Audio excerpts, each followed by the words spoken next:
বাংলাদেশ সরকারের কাছে আমরা আরও উদাত্ত আহ্বান জানাতে চাই যে পাশের দাদা বাবুরা নাকি আবেদন করেছে যে ডাক্তার জাকির নায়েক বাংলাদেশে আসলে তাকে গ্রেফতার করে তাদের হাতে তুলে দিতে হবে। তো আমরা আবেদন জানাবো যে ডাক্তার জাকির নায়েককে রাষ্ট্রীয় মেহমান হিসেবে বাংলাদেশে নিয়ে আসতে হবে। এবং আলহামদুলিল্লাহ রাজশাহী থেকে রংপুর আসা পর্যন্ত প্রশাসনের এনএসআই, সিটিএসবি, ডিজিএফআই সকলেই আমাদের সাথে সহযোগিতাপূর্ণ ব্যবহার করেছে এবং এখনও আলহামদুলিল্লাহ সহযোগিতাপূর্ণ ব্যবহার করছে। আমরা সকলের শুকরিয়া আদায় করি। আর তাদের সহযোগিতাপূর্ণ ব্যবহার আরও বেড়েছে, তার কারণ হচ্ছে আমাদের পার্শ্ববর্তী দেশে আল্লামা ইবতিসাম ইলাহি জহিরের আশায় বিভিন্ন উদ্ভট মিথ্যা নিউজ তারা প্রপাগান্ডা প্রচার করতেছে। আমরা আহলে হাদিসরা আমি মনে করি যে বাংলাদেশের সবচেয়ে নিরীহ দাওয়াতি কাজ করে হচ্ছে আহলে হাদিস এবং সালাফিরা। মানুষ অভিযোগ করে যে আহলে হাদিসরা নাকি রাজনীতি করে না। কেন রাজনীতি করে না সেটা নিয়ে অভিযোগ করে, অথচ সামান্য একজন আহলে হাদিস আলেম বাংলাদেশে এসে বক্তব্য দিচ্ছে, সেটা নিয়েই কি রকমের তোলপাড় চলতেছে তা ভাষায় প্রকাশ করার নয়। তাহলে আহলে হাদিসদের দাওয়াতের মধ্যেই রাজনীতি লুকিয়ে আছে। আমাদের যে প্রধান অতিথি আছেন, তো ওনার মাধ্যমে কিন্তু এই প্রোগ্রামটা হচ্ছে। আপনি একটু বলবেন। আচ্ছা, 2 মিনিট বলবেন আপনারা। আমিও যদিও বক্তব্য দ্রুত শেষ করে দিব, আপনারা এক কাজ করেন ভাইজান, আমার বক্তব্য আমি দ্রুত শেষ করব, আপনারা শেখ আব্দুর রাজ্জাক বিন ইউসুফকে নিয়ে আসেন, তাহলে উনি আর ফাঁকে কথা বলতে পারবে, দেরি হবে না। জি, তো আল্লামা ইবতিসাম ইলাহি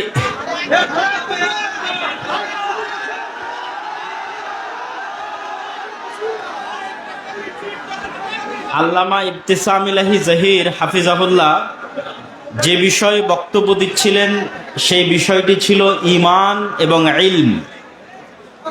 ঈমান বিল গায়ব, অদৃশ্যের উপর বিশ্বাস, আর ইলম আল্লাহ সুবহানাহু তাআলা এবং তার রাসূলের পক্ষ থেকে আসা ইলম বা জ্ঞান। আমিও গত কয়েকদিন যাবৎ ঈমানের উপর বক্তব্য দিয়েছি, ঈমান বিল গায়ব।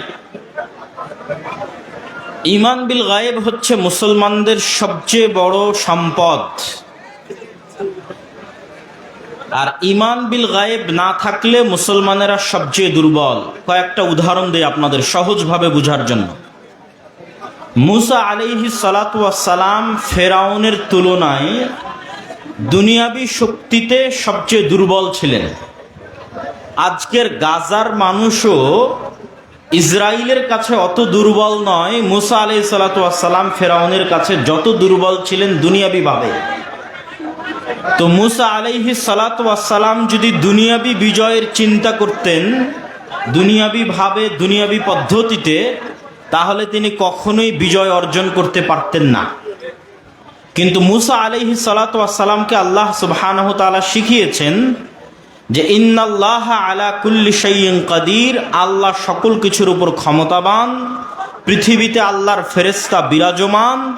অতএব মুসা, তুমি আল্লাহর ক্ষমতার উপর ভরসা রাখো এবং আল্লাহ সুবহানাহু ওয়া তাআলার ফেরেশতা তোমার সহযোগিতার জন্য সর্বদা তোমার সাথে আছে। তো মুসা আলাইহিস সালাতু ওয়াস সালামের হাতের লাঠিকে আল্লাহ সাপ বানিয়ে দিয়েছিলেন, সমুদ্রের মধ্যে আল্লাহ রাস্তা তৈরি করে দিয়েছিলেন, মরুভূমিতে আল্লাহ সুবহানাহু ওয়া তাআলা পাথর থেকে ঝর্ণা তৈরি করে দিয়েছিলেন, মরুভূমিতে আল্লাহ সুবহানাহু ওয়া তাআলা আসমান থেকে মান্না এবং সালওয়া খাবার পাঠিয়েছিলেন, এবং আল্লাহ সুবহানাহু ওয়া তাআলা তাদের জন্য এমন অসংখ্য ব্যবস্থাপনা করেছিলেন যেগুলো গায়েবী মদদ ছাড়া সম্ভব ছিল না, দুনিয়াবি কোনো শক্তি দিয়ে সম্ভব ছিল না। ঠিক তেমনি আমরা যদি মুহাম্মদ সাল্লাল্লাহু আলাইহি ওয়াসাল্লাম, আবু বকর, ওমর, উসমান, আলী রাদিয়াল্লাহু তাআলা আনহুম এদের জীবনী দেখি, খালিদ বিন ওয়ালিদ, আমর ইবনে আল আস এদের জীবনী দেখি, তাহলে তৎকালীন বিশ্বের রোমান সাম্রাজ্য এবং পারস্য সাম্রাজ্যের তুলনায় দুনিয়াবি শক্তির দিক থেকে আজকের মুসলমানদের তুলনায় শতগুণ দুর্বল ছিল আবু বকর, ওমর, উসমান, আলী রাদিয়াল্লাহু তাআলা আনহু। আজকের মুসলমানেরা আমেরিকা এবং ইসরায়েলের তুলনায় যত দুর্বল, মুহাম্মদ সাল্লাল্লাহু আলাইহি সাল্লাম এবং তার সাহাবীরা রোমান এবং পারস্য সাম্রাজ্যের তুলনায় তার চেয়ে শতগুণ বেশি দুর্বল ছিলেন। তাহলে তখনকার মুসলমানেরা বিজয় অর্জন করলো, এখনকার মুসলমানেরা মাজলুম কেন? কারণ কি? মুসা আলাইহিস সালাতু ওয়াস সালাম বিজয় অর্জন করলো, আজকের মুসলমানেরা মাজলুম। কারণ কি? কারণ একটাই, যে খালিদ বিন ওয়ালিদ, আমর ইবনে আল আস, আবু বকর, ওমর, উসমান, আলী রাদিয়াল্লাহু তাআলা আনহুম এরা গায়েবের উপর ইয়াকিন রাখতেন। কেমন ইয়াকিন? দুই একটা ঘটনা শোনাই। গায়েবের একটা বড় বিষয় হচ্ছে ফেরেশতা। দুই একটা হাদিস শোনাই ফেরেশতাদের সম্পর্কে। একদিন এক সাহাবী যুদ্ধ করছে, তো দুই পাশে দুইজন সাদা ধবধবে পোশাক পরিধান করে তারাও যুদ্ধ করছে। সাহাবী বলছে, আমি এদেরকে পূর্বেও কোনোদিন দেখিনি, পরেও কোনোদিন দেখিনি। রাসূল সাল্লাল্লাহু আলাইহি ওয়াসাল্লামের সামনে যখন বর্ণনা দেওয়া হলো, তিনি বললেন, এরা ছিল জিবরাইল আর মেকাইল, আল্লাহ পাঠিয়েছিলেন যুদ্ধ করার জন্য। আল্লাহু আকবার। উহুদের যুদ্ধে হানজালা রাদিয়াল্লাহু তাআলা আনহু শহীদ হয়েছে। তিনি বাসর ঘর থেকে বের হয়ে যুদ্ধের মাঠে গেছিলেন। রাসূলুল্লাহ সাল্লাল্লাহু আলাইহি ওয়াসাল্লামকে সাহাবীরা বললেন, তাকে গোসল দেওয়াতে হবে। রাসূল সাল্লাল্লাহু আলাইহি ওয়াসাল্লাম উত্তরে বললেন, তাগসিলুহুল মালায়েকা, ইতিমধ্যেই ফেরেশতারা তাকে গোসল দেওয়া সম্পূর্ণ করেছে। আল্লাহু আকবার। খন্দকের যুদ্ধে রাসূল সাল্লাল্লাহু আলাইহি ওয়াসাল্লাম যুদ্ধ শেষ করে অস্ত্র রেখে গোসল করতেছেন। গোসল শেষ হয়ে বের হয়ে দেখছেন জিবরাইল আলাইহিস সালাতু ওয়াস সালাম এসে উপস্থিত। তিনি বলছেন, আপনি অস্ত্র রেখে দিয়েছেন, আমরা তো অস্ত্র রাখিনি। তো কেন তোমরা অস্ত্র রাখনি? তো মদিনায় অবস্থান করা তিনটা ইহুদি গোত্র, বানু কুরাইজা, বানু কায়নুকা, বানু নাজির, তারা মুহাম্মদ সাল্লাল্লাহু আলাইহি ওয়াসাল্লামের সাথে লিখিত চুক্তিবদ্ধ ছিল যে মুহাম্মদ সাল্লাল্লাহু আলাইহি ওয়াসাল্লামকে তারা সহযোগিতা করবে। কিন্তু খন্দকের যুদ্ধে তারা গাদ্দারি করেছে, মুনাফিকি করেছে। তো জিবরাইল বলছে, শুধু কাফেরদের পরাজয় নয়, মদিনার মধ্যে থাকা মুনাফিকদেরকেও শেষ করতে হবে, তাদেরকেও মদিনা থেকে বের করে দিতে হবে, তাদের শাস্তি বাস্তবায়ন করতে হবে, গাদ্দারির শাস্তি। তো আনাস রাদিয়াল্লাহু তাআলা আনহু বলছে, রাসূল সাল্লাল্লাহু আলাইহি ওয়াসাল্লাম আমাদেরকে বললেন, চলো আমরা বের হই। জিবরাইল বের হতে বলছে।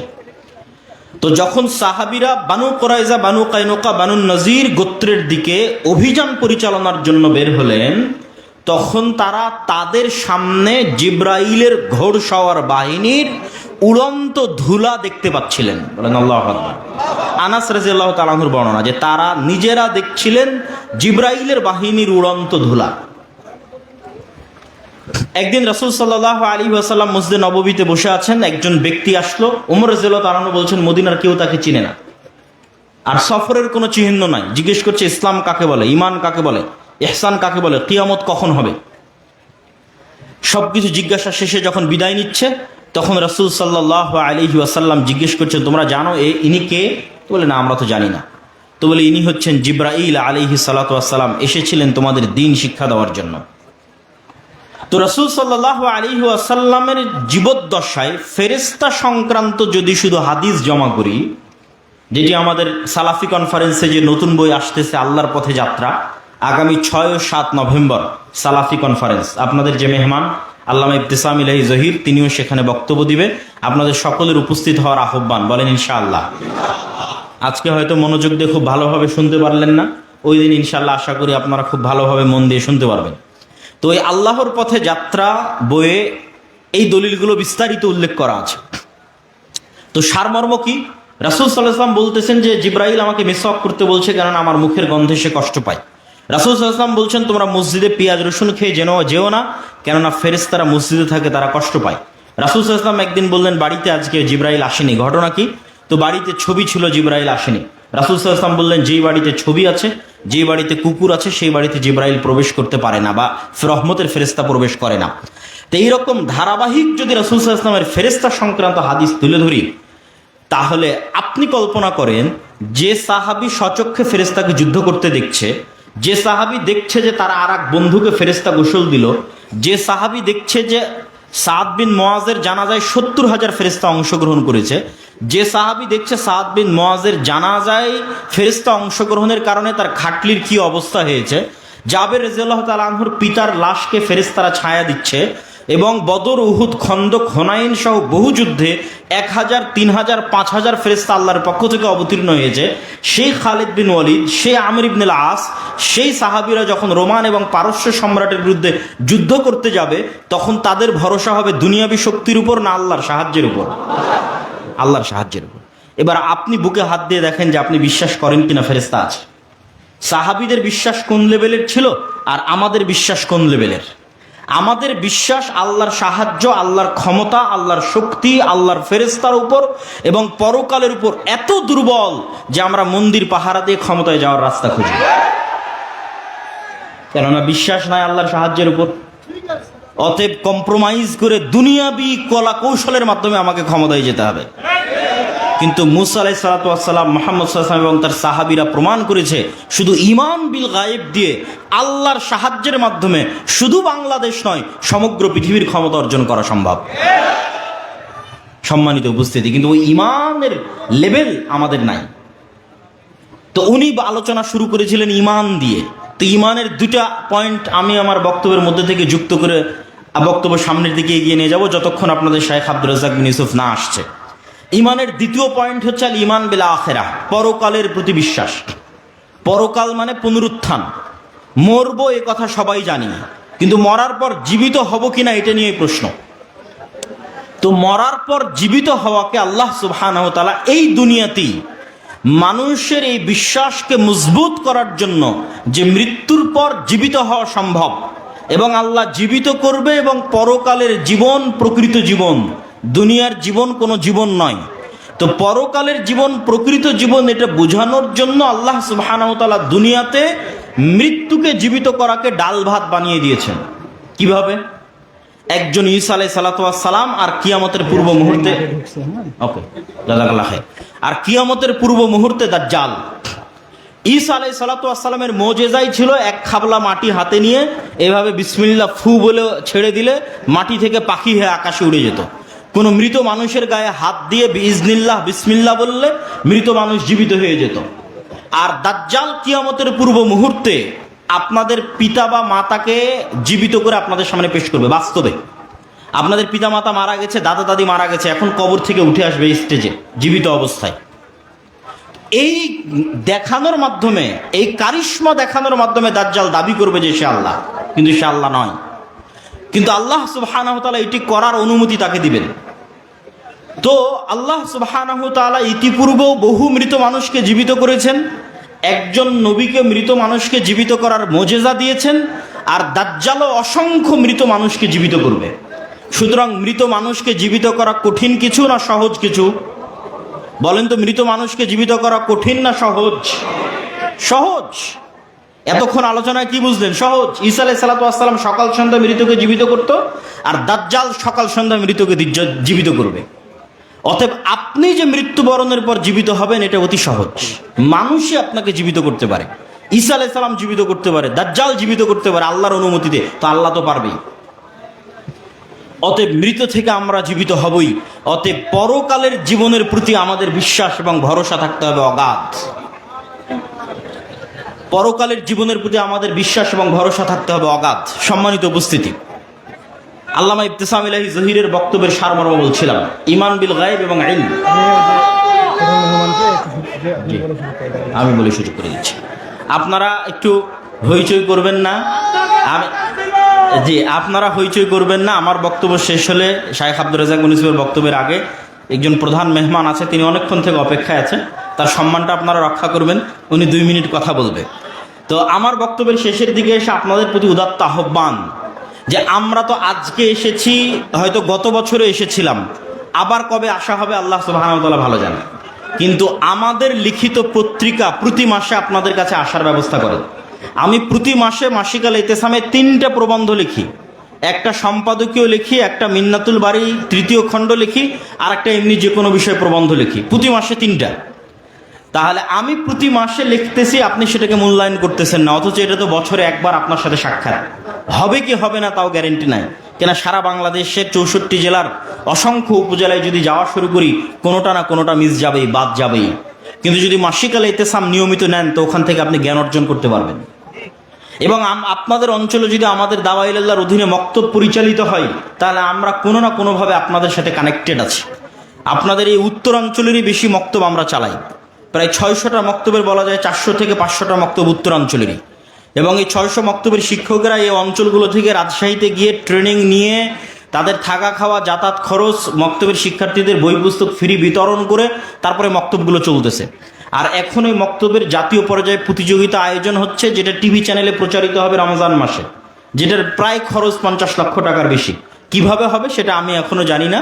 আল্লাহ সুবহানাহু ওয়া তাআলার উপর ভরসা এবং আস্থা যে তিনি ব্যবস্থা করবেন ইনশাআল্লাহ। কিন্তু এটা বাংলাদেশের প্রথম কোনো রিয়েলিটি শো হবে মক্তবকে কেন্দ্র করে। তো আমরা আপনাদের গ্রামে যে মক্তব পরিচালিত হচ্ছে ওইটাকে মূল্যায়ন করতে চাই, কিন্তু আপনি সেটাকে মূল্যায়ন করছেন না। অথচ যাতায়াত খরচও বলছে আমরা দিব, বই পুস্তকও আমরা দিব, ট্রেনিংয়ে আমরা দিব। যে প্রতিযোগিতাগুলো সারা বাংলাদেশে হচ্ছে এটাও আমরাই গিয়ে গিয়ে প্রতিযোগিতা আয়োজন করতেছি। অতএব আপনাদের প্রতি দত্ত আহ্বান থাকবে যে আল জামিয়া সালাফিয়ার সাথে আর দাওয়া ইলাল্লাহর সাথে এই অস্থায়ী বছরে একবার সাক্ষাতের সম্পর্ক এটা নয়, স্থায়ী সম্পর্ক প্রতিষ্ঠিত করেন। আপনাদের যদি দ্বীনি শিক্ষা প্রতিষ্ঠান থাকে, আল জামিয়া সালাফিয়া আমরা দাবি করতে পারি বর্তমান বাংলাদেশে সৌদি আরব, পাকিস্তান, ভারত থেকে সবসময় আলেম ওলামা আসছে, দার্স দিচ্ছে। এটি একটি আন্তর্জাতিক মানের শিক্ষা প্রতিষ্ঠানের মানদণ্ড দাঁড় করানো হলে জামিয়া সালাফিয়া টপ 10 টপ 5 মধ্যে থাকবেই, শিক্ষার মানে থেকে শুরু করে সকল দিক থেকে। তো জামিয়া সালাফিয়ার সাথে সম্পৃক্ত হওয়া আর দাওয়া ইলাল্লাহর মক্তবের সাথে সম্পৃক্ত হওয়া এবং মাসিক আল এতেসামের এজেন্ট এবং গ্রাহক হওয়া, এগুলো হচ্ছে আমাদের সাথে সবসময় যোগাযোগ রাখার মাধ্যম।